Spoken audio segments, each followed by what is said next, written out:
You look skeptical, Abby. Overthinking is my superpower. What are you talking about? This is High Stakes from Jarrard Inc.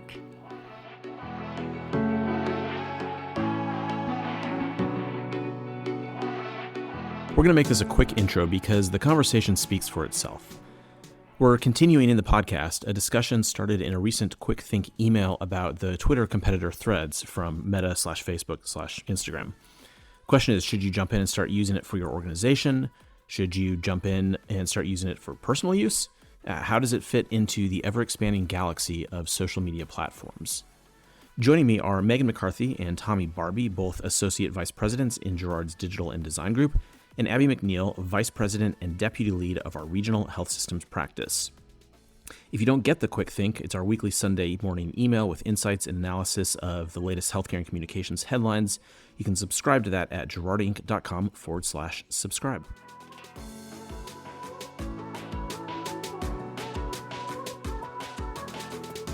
Anyway, I was Googling this morning to see if there's any news stories about how well, or more likely poorly, Threads is holding up in the wake of the juggernaut that is X. And a bunch of the suggested searches are things like, what is the point of Threads? Does anyone use Threads? All good questions. Abby, this is a podcast, and even though we have video, like you have to verbalize your angry hand gestures.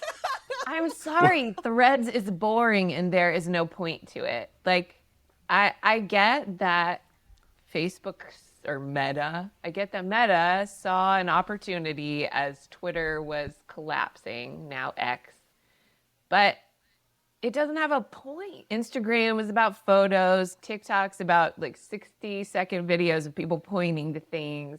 Facebook's where everybody over 40 is. Threads is boring. What's the point? Because nobody from Twitter came over there to share their pithy thoughts. So it's Twitter and Facebook, but worse. I think because it was created by Facebook, it's automatically worse. It's really what it is. Now we're getting into it. Here we go. Tell us more, Tommy.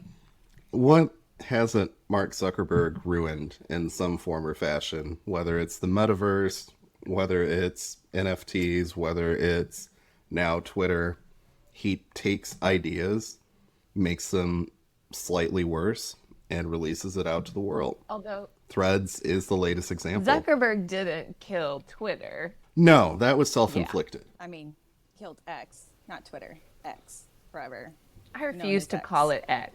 I will henceforth refer to it as Twitter. I'm going to be the person on this podcast who like yells at kids to get off my lawn and talks about where I was when Twitter was started. That's what I'm going to do here because, man, I'm spicy about it. What's the point? What do we do with it? Because personally, it's boring. It is.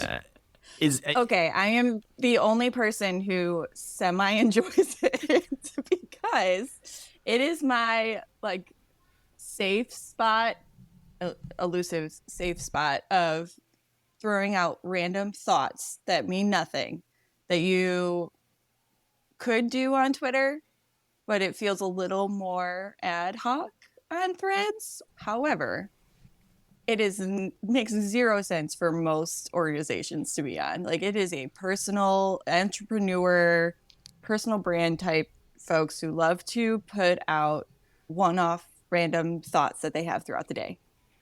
And I think that's really what it was created for, is the personal brand in particular, using that as a vehicle for some sort of interactive, let's get to know each other type of thing. And I think that's where I think it might be a little ahead of its time, because I don't think most people are ready for it. But if you look at where generationally where social media is going, it's a lot more private. So one of the things that we haven't talked about is Be Real, which no organization would ever be on, but on a individual basis, that's one of the more popular social media platforms for most of the younger folks that are out there, because it is that distillation of what are you doing in real time, even though we're not connected physically, I can see what you're doing at any point in time. Threads is very much that.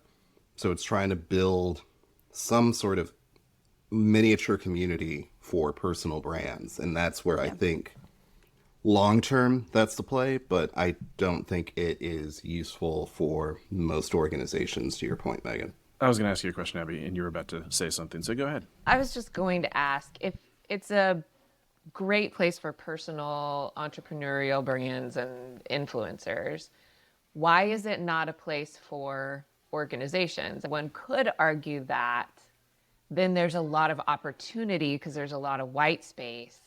Or if an organization wants to get in on that conversation, they should do it through an influencer, right? Pay somebody to talk about their experience at your healthcare facility or whatever. So are we too quickly, I know I'm the one who said it was boring and it is, but are we too quickly walking away from opportunity here? I'm just saying, it's a good little spot to ask random questions, ask one-off things, put little facts in, but there's no scheduling. So in execution, it's a very difficult thing to incorporate into a larger social media strategy and to automate and make things efficient when you have typically a very small social media team, if you have one. So, as for an organization, if you have all the resources in the world, it is a great place to go and have fun and try things and see what works, what doesn't. But if you don't have people, it's just one more social channel to stress out your social media managers on. That's an important distinction, though, because I do think that there's a opportunity for organizations that either already are in touch with influencers to leverage threads for that purpose. So I do think that there's an avenue for that, especially once the platform matures. But I think that the danger in doing it now is that it's always very obvious when brands that aren't quite ready enter into platforms that are also not quite ready. That's where you get like the really cringy, hey kids, we're out here on Threads, and it never feels natural or right, and it ends up making you look worse in the long run. So I think that there is a lane there that will probably be available for organizations soon, but they just need to be, I would say, strategic about it, where right now probably look at it on a more individual basis. If you already have an influencer that is using it, that's something that you can leverage in terms of research, additional information, things of that nature. But I would be careful about trying to dive straight in. Please call this episode, Hey Kids, We're on Threads Now. Done. Can that be the pull-out quote we use? May also be the cold open. Hey there, fellow kids. Or get off my lawn. Come on down to Threads. Yeah. We're going to have 4 cold opens. You're welcome. So the question that I was going to ask you, Abby, is thinking about the number of platforms and the marketing funnel, which we talked about recently. There's just too many places. And you all just talked about the limited resources. There's limited budgets. Marketing teams are already stretched thin. And whether or not somebody gets on Threads, it opens the door. Like, oh, there's a new social media platform. Should we get on it? That then opens the door to the larger conversation of where the hell should we be in general? And are the places that we currently are the right places? And are there some other like things that we haven't done that we should be, that we've just missed because of inertia? Like, how do you vet the number of possible channels that you have to capture people at the right part of the funnel, all the different demographics? You've got an 18-year-old kid who's still on their parents' insurance versus a 26-year-old who's just getting their own insurance for the first time, and that changes the way they make healthcare decisions. You've got the 45-year-old who grew up on Facebook, so that's the only thing they know. Like, at some point, isn't there just too much? Yes. So you have to decide what you're doing on social media and why before you decide where you're going to be. I think a lot of times social media becomes like the trash can or storage room of the marketing communications department. We don't have anywhere else to put this, but it's important to like the VP of something, so put it up on social. hey, we had cake in the break room today. Somebody put this like picture up on social. So I think you need to know why you're using social and for what. I think also there's an organic play and a paid or marketing play, right? So there is engagement that is important. What are we going to do to engage people online? How are we going to use these owned channels for actual conversation? And then how do we use them for driving profitable volume? Because what you need to measure for your like profitable volume campaigns and how you measure the things you use for engagement are very different. So I think you just need to know that. Also, typically when I was designing marketing campaigns, they were targeted to a very specific demographic and age range, and they weren't the 18-year-olds. I think that's the other thing you have to think about is who do we want to influence to do what? Who do we want to be in conversation with, and where do we find them? And then how do we get our resources aligned with that? And I think to add to that too, sometimes I think there's a feeling of, I don't even want to say FOMO, it's pre-FOMO, where it's if we're not everywhere, then somehow we're going to miss the boat. And it doesn't matter if it's Blue Sky, Mastodon, whatever. There's 5 million platforms that are out there. You don't have to be on it to be aware of it. And I think that's really the other part of it too, is that it's important as an organization to know what's going on in each of those channels in terms of conversations that might or might not impact you. But that doesn't mean that you have to post to it. That doesn't mean you need a profile on it. That doesn't mean you have to have a social calendar for Threads, because all of that is just overkill. But you can be aware of it, know how it's impacting or shifting or shaping the market. That doesn't mean you need to be there. So I think that's the other distinction sometimes that we have to make as marketers too, is that as tempting as it is, we really don't need to be actively involved everywhere. We can just listen in on the conversation and see how it evolves. I think that's a great point, that it's great not to be on Threads. I think you just need to know why, right? And for the same places you are and are not, right? Just make an intentional choice. Well, and test and learn, I think is the other part, is data is going to tell you where you should be, where you shouldn't be, where your audience is, where it's not, and what resonates with your audience on various channels. Like the same content that you would post on LinkedIn is not going to be the same content you would want on Instagram or Facebook necessarily. So making sure that you're being smart and strategic in how you're building that content is critical for success on those channels. And Threads, we don't know anything yet. We don't have the data to know what's going on there, but there is conversation happening. There is starting to pique interest for organizations. So it is something that could become something, but we don't know yet. So it's new to know if data is really going to support it or not, or drive the right audience to it that's going to make an impact for an organization in some way. I think there are certain brand positions that may benefit from a presence on Threads. Megan and I have talked to a client or two about this. Do you want to talk about that, Megan?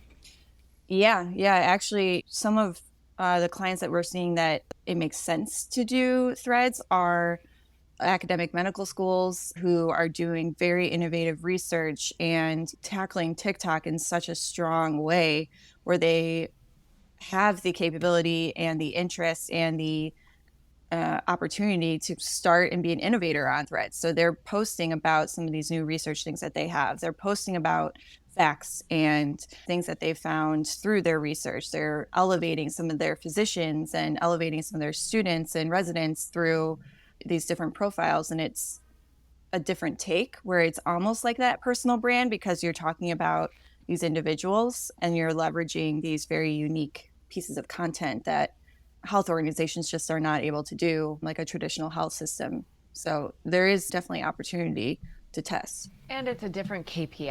I think still the conversation goes back to what are you trying to accomplish and how are you measuring it? Those groups aren't really tasked with patient acquisition. They are tasked with student engagement and recruitment and those sorts of things. And it makes more sense then for them to be on the cutting edge, not only because they are about research, but because the audiences they are trying to engage are different than people they're trying to get to come in for care. And I think that also brings up TikTok. Something that we've been hearing a lot of from clients is, should they be investing more in TikTok? Because it is that younger demographic who's very interested in who an organization is and getting the video content. But what we see a lot of times is people don't have the affinity to want to be on video, or they freak out about video, and there's not a strategic way of thinking of how to use TikTok. So it's just another case for, is your audience on there? Is it a patient acquisition? Is it an engagement play? And how are you creating content to support that too?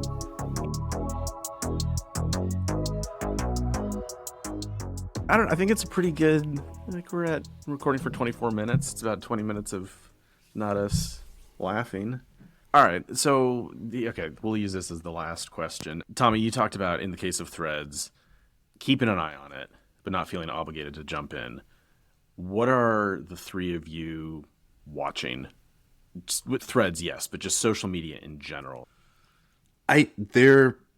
So admittedly, there is nothing that currently intrigues me as far as like the platform to watch. I think right now there seems to just be a race to be the next Twitter, but that conversation has only gone so far as making an exact replica of Twitter. So if you look at Mastodon, Spill, Blue Sky, all of these platforms, they look exactly like Twitter. And I think there's some opportunities there.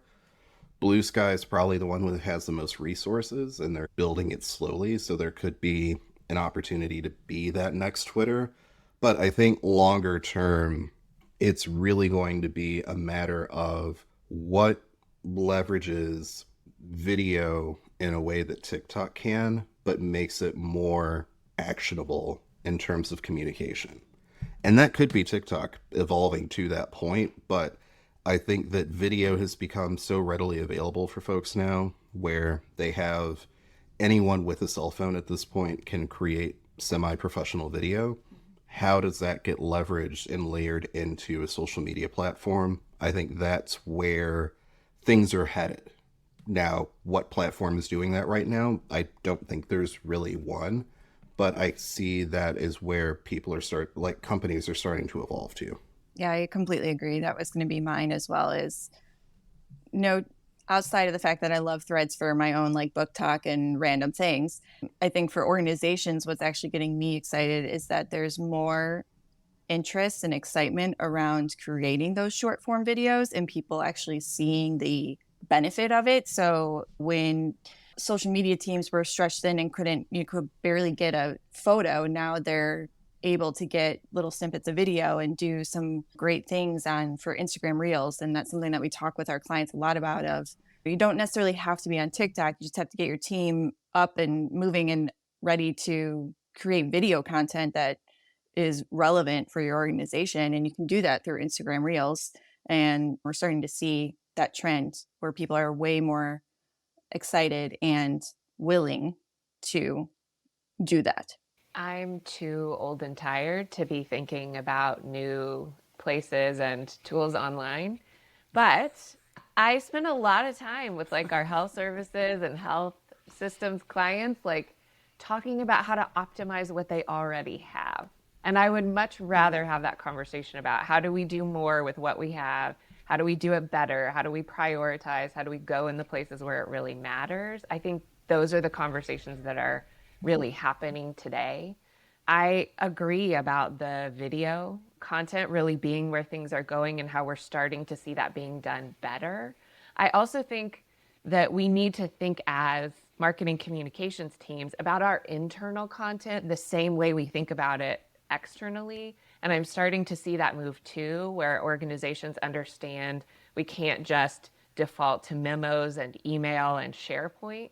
And I'm excited to see us use the same level of, investment in our internal comms as our external, because everyone who works in our organization is a consumer. and many of them are on TikTok, and expect our videos to be 60 seconds or less. I started producing 60-second commercials for digital boards when I was in-house in the health system, because like that was the amount of time we had people for, and that was how long their attention span was. And we were trying to take some of those things we had learned from social media and externally and bring them in-house. And so I'm excited to see more of those conversations going on too. So thank you, Meghan McCarthy, Tommy Barbee, Abby McNeil. I appreciate your time and insight. It has been great to talk to you this early Friday morning. Thanks for having us. Thanks for having us. Thanks for Do I get a coffee mug? Is there a coffee mug? Yes, That's I want a coffee mug.